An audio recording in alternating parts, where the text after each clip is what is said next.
have to have an appointment. You guys were mentioning you come in, you have a customized experience. So you call, you book your appointment. Like, what do you do next between like the time you booked the appointment and when you actually show up to try on dresses? So I think it's really important when you set your appointment, before you go into your appointment, to set your budget. You don't want to try on dresses that are out of your price range, and then you're always comparing to that gown, or you just can't have that gown and you're never happy. You want to pick a select group of people who you really, really trust and to understand that this is about you and your day, and you really respect their opinion. And then have some ideas about what you want in your gown, but be open-minded as well. I think doing your research is really important. Like, look on Pinterest, look around a little bit, bring some images in, have an idea in your mind of details and silhouettes that you like, just so you have a starting point is good. That's a great tip. And I mean, when you're looking online, there's so many different styles and details like we were talking about. How do you narrow down your inspiration, or do you not need to? Is that really the point of the appointment? I think it happens pretty fast when you're trying on, because oftentimes things that you saw on a model or in a photograph don't necessarily work for you, or you try on a style that you thought you loved and always wanted, and then you realize that it's heavy or hard to move in. And so it narrows down pretty quickly as soon as you start getting yourself in the gowns. I agree. Yeah. And I think that's a good point too, is sometimes people come in with like a set idea, and maybe they should keep in mind, like an open mind somewhat, that I feel like a lot of times people think they want one style of dress and then end up with something totally different. So you never know what you're going to end up with. All the time. Yep.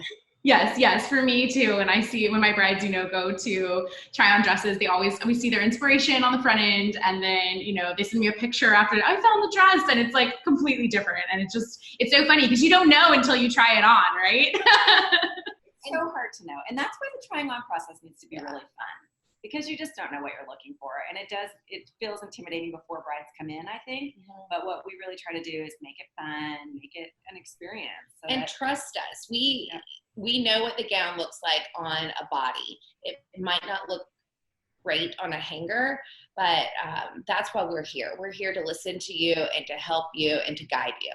Yeah, that's great. And how many times are you guys trying on those dresses?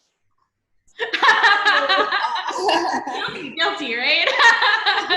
You got to know what they look like on the body, like you said. So before the appointment, what do you recommend people bring with them to the appointment, as far as accessories and undergarments and things like that? What should people keep in mind? So keep in mind that at most salons, and especially ours, we keep our dresses very clean. We like to help brides in and out of the dresses, so we will be in the fitting room with you. We understand that everyone's level of modesty is different. So a lot of times we'll have you undressed down to your underwear. We usually suggest a seamless nude pair of underwear, or if you're more comfortable in Spanx, have your Spanx ready to go. Most of our gowns have built-in bust cups, but if you're more comfortable in a strapless bra, we definitely recommend that. It really is what's most comfortable for the bride, because that's the main thing, is we want you to feel comfortable while we're helping you. Of course. We've seen it all, so it doesn't bother us. Everything. I'm sure you guys could probably write a book. One day. But what about shoes? Do they need to bring shoes with them, or is that something you guys have, most salons have in-house?